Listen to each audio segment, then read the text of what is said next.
and welcome to my newest video. Sorry it's been so long, but I've been through a lot this past months.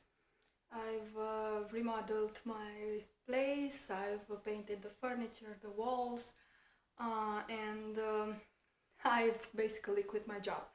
So I really hope you're going to enjoy this third chapter of the story of Harap, which is going to start next.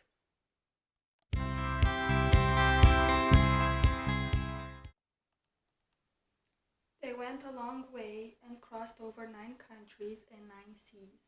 The trip was hard and tedious. No matter how long it took them, the time for other people everywhere else elapsed even longer. The faster they moved, the shorter the time ran for them. The faster and longer they traveled, people who saw them said how they became thinner and thinner like paper. Finally, they arrived at the Green Emperor's palace. With a letter at hand, Baldman introduced himself as the royal nephew. The good emperor read the letters and he was very happy that his nephew made it there. He introduced them to the court and to his daughters. The court accepted him with all consideration for a pure-blood prince and the king's successor. Baldman was very sure that his lies were taken for granted. Then, proud-hearted and full of vanity, he sent for Harap and he told him harshly, "You will stay at the stable and you will take care of my horse, like the apple of your eye. If I go there and I do not find your tasks well done, you will shake for your skin. Did you hear my words?" "Yes, master," said Harap, and humiliated went to the stable. The princesses noticed how the so-called prince made a point in mistreating and hurting his servant. They took Harapal's part and said to the bald man, "Cousin, you are wrong if you do so. If God gave us a greater position, we must be rather humble and wise and have pity on the other people, especially help the men under our orders." "My dearest cousin, in this world there are good men and bad men. We must keep a tight hand over the last ones. This servant of mine did bad things and he is dangerous and wild. I have to keep a sharp look at him at all times." The princesses didn't like his words. They didn't like Baldman's disrespectful behavior. His all-in-all personality did not efface from their hearts. They started to talk between them about this strange cousin. "He's so ugly that he does not resemble our family, neither the look nor the manners, while that young and fragile servant of him has way more pleasant appearance as well as a kinder soul. Maybe their hearts told them the prince is not really their cousin." The emperor's daughter became more reserved and secretly wondered about his actual identity.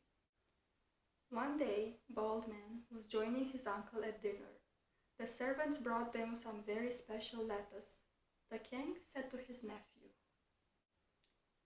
"Dear nephew, have you ever ate such a good lettuce ever in your life?" Indeed, the lettuces were huge and simply melt in one's mouth. They have such a special taste that left everyone at the table without words after eating them. These lettuce leaves appear like having life and talking to you.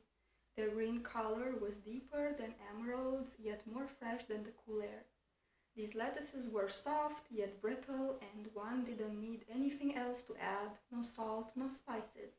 They were not from this world." "No, my uncle," said Baldman, "I never ate such marvelous vegetables. I just want to ask you, where have you got these from? I could eat a whole sack without having enough." "I believe you, my nephew, but you don't know how hard it is to bring them here. These lettuces are growing up only in Bear's garden, at the other end of the world. No one can harvest these lettuces without losing one's life. I have a caveman who brings me some, but now and then, because he is so afraid of the killer bear."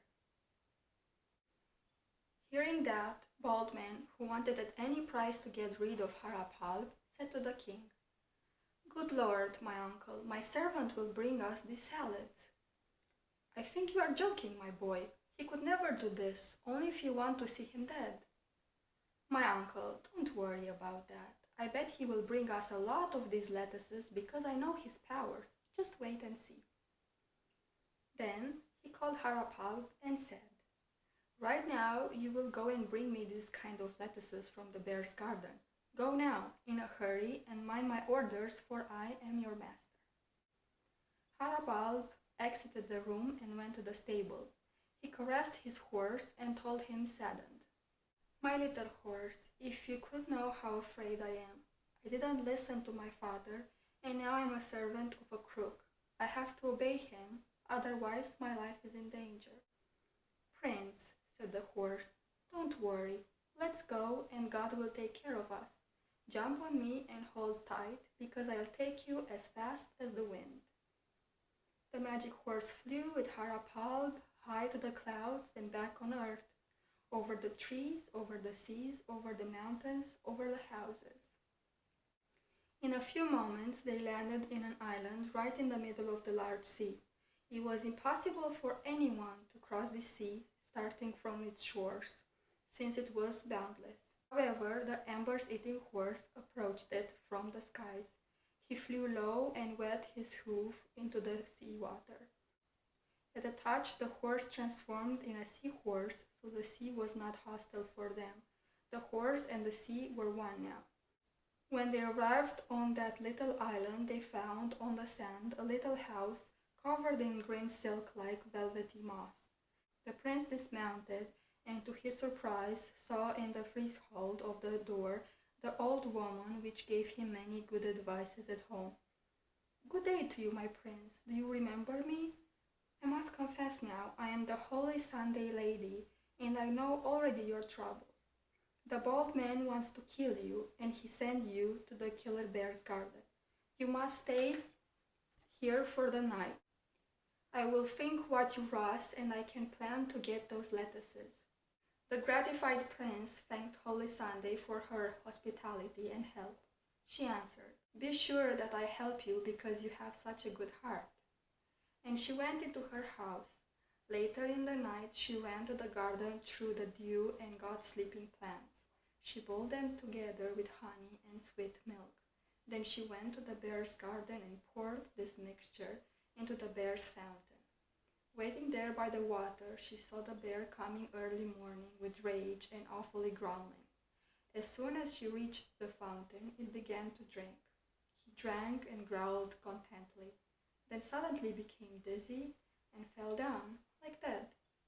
This ferocious bear's senses were dull. He was asleep like a boulder.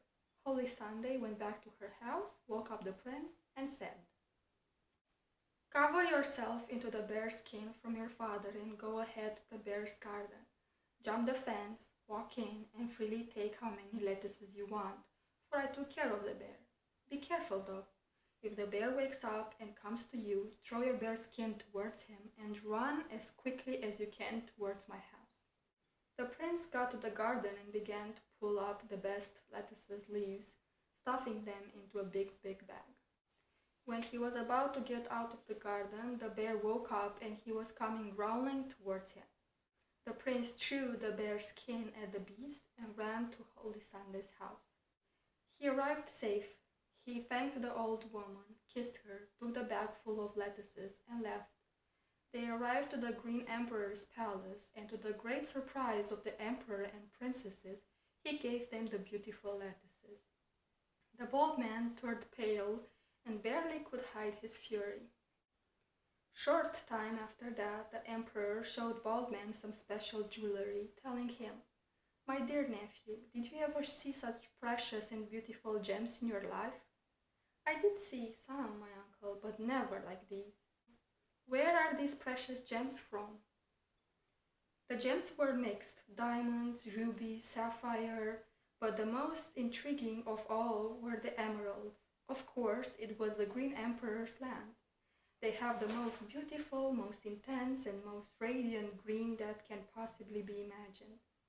The curious green of these emeralds was soft yet dense. It was the symbol for the joy of life itself. Moreover, the colors kept changing between the bright light of the day and the pale light of the torches. No human eye had ever admired such gems. "There is a strange story for these gems," continued the emperor. "In a wild wood lives a big stag. as I was told that stag's skull is covered with these gems. I heard that it has one at his forehead which sparkles like the sun. Nobody could get closer to it and no weapon could kill the stag. This is because the stag is magical, and if it sees somebody, that one dies at once. Many men and animals lie dead in the hips in this wood. In spite of all these facts, sometimes someone tries to see this famous stag and getting in the woods finds one or two precious stones lost on the ground. Then he comes to me and I will buy them. These stones are my kingdom's glory. Many princes and kings come here to see them. "Oh, uncle," said Bald Man, "what kind of men are these? Are they all so faint-hearted? I bet my servant will bring us the stag's skin with its skull and decorated in precious, unique gems." He did not wait and immediately called for his servant. "Go right now to the stag's wood and bring me his skin with the skull full of precious stones. But mind my words, do not steal any of them because you will be a dead man." The prince went again to the stable and caressing his horse said full of sorrow, "My dear horse, the bald man got me again into trouble. If I'll escape from his story, I will be very lucky." "What other kind of weird order did you receive today?" asked the horse. "My friend, one more frightened than ever." "Don't worry, master," said the horse. "We'll start again from the beginning, but we both will get to the end of the story this time. God will have mercy on us again." So the prince mounted his horse. The magic stallion started to fly. At first, very slow, slower than a whisper. Then he tensioned his muscles strong and said, "Hold it tight, my prince, we are flying again fast." High in the sky, we started to fly from the clouds to the sun. We ran and ran between the stars and to the moon. We'll be over the island quite soon. They arrived at the Holy Sunday's house again. When she saw the prince at her door, she kindly said, "My prince, do you need me again?" "Yes, mother," he answered, very pale. "The bald man got me again into trouble. He certainly wants to kill me. I rather want to die than living such a life." "My son, please do not say that. I did not know you are so fearful. This night you will stay here, and I will tell you in the morning what to do. You must have patience, though, because you will not escape so easy for this time." "Maybe you're right, mother. It is too much trouble for me, though. Well, let us just think what you are going to do to this stag. You have a master and you have to follow." The old woman went to her attic and pulled out of a box the helmet and the sword of the former palm-tall-foot-long bird dwarf. She had this since old dwarf was the master of the dark insides of the earth. Holy Sunday gave these tools to Harap and told him, "Take these things because you will need them where you are going, and we have to be successful this time too." When the new day broke, Holy Sunday went to the prince and took him to the stag's forest where they dug a deep pit, close to a spring where the stag uses to come to drink water and sleep till the sunset. When they finished the pit, Holy Sunday said, "Now, my boy, jump into this pit and stay there all the day. Put on the helmet and hold a sword in your hand. When the stag will come to the spring to drink water and to sleep with the eyes opened as usually, you just get slowly out from the pit, cut its neck in a single blow, and jump quickly back into the pit and stay there till the sunset. All this time the stag's head will call you with human voice because it wants to see you. Its head has a poisonous eye which can kill everybody. You do not get out from the pit until the sunset."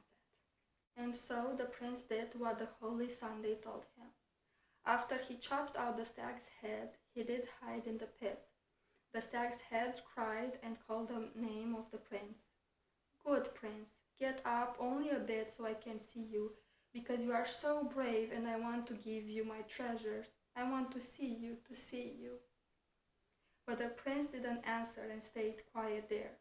After the sunset, the stag cried no more, and the prince got out from the pit. He peeled out the stag's skin, took the skull with all these precious gems and ran to Holy Sunday. He told her, "With God's help and yours, we finish this terrible task, Mother.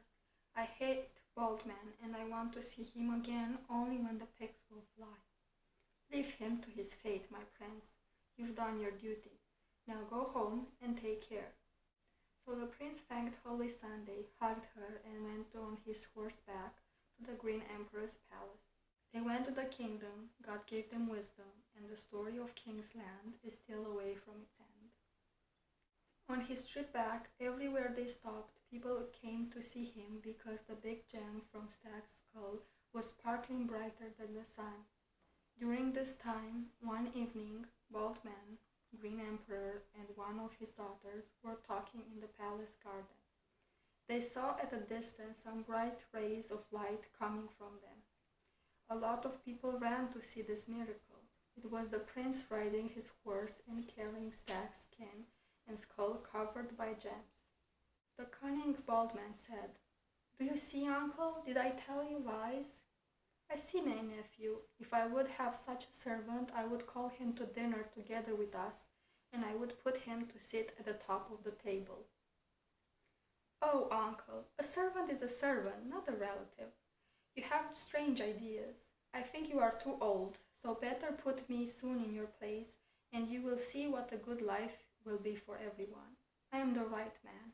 The king was amazed of these words, and the princes had their doubts. They looked at him like a cat looks to a dog. They felt what a bad man he was. After some time, the emperor invited a lot of princes and noblemen from around to feast. The princesses asked Bald Man to let his servant also to come to the feast for help. In the middle of the feast, when the wine was sweeter and the food most tasty, a wonderful bird knocked at the palace window and said with a human voice, "You drink and eat and are joyful, but nobody thinks at the Red Emperor's daughter and her grief." All the guests stood stone. Nobody knew who is this princess and Red Emperor, her father, or where they live. The guests began a vivid debate on who is this tyrannical emperor and his daughter. Some thought he is a sorcerer, while some thought he himself is the bird on a mission to create fear and doubt. Bald Man, looking to his servant, caught a smile on his face and angrily said to him, "You miserable servant, you know something about that princess. You go right now to find her and capture her for me, no matter where she is. Reveal the mystery, you are such a good adventurer." "Yes, master, I will go," said the prince, and went to the stable to his horse. "My friend, Bald Man gave me a new order today. I know nothing about the Red Emperor's daughter. Where is she? Where and who is this emperor? How can I find them?" "Master," said the horse, "what's the matter with you? Don't you worry, because we both have been successful in everything. Soon we'll see the end of this story. Leave this task to me, because I know where the Red Emperor is. Mount on me, and you will see my real powers now." The prince mounted him, and the horse flew. High in the sky we started to fly, from the clouds to the sun. We ran and ran. Between the stars and the moon, we'll be over the island quite soon. And this is the third chapter of Harap, of the story of Harap. I hope you liked it, and I hope you understood me, because I have this cold for about 2 weeks. So have a great day, very nice Halloween, and see you at my next video. Bye!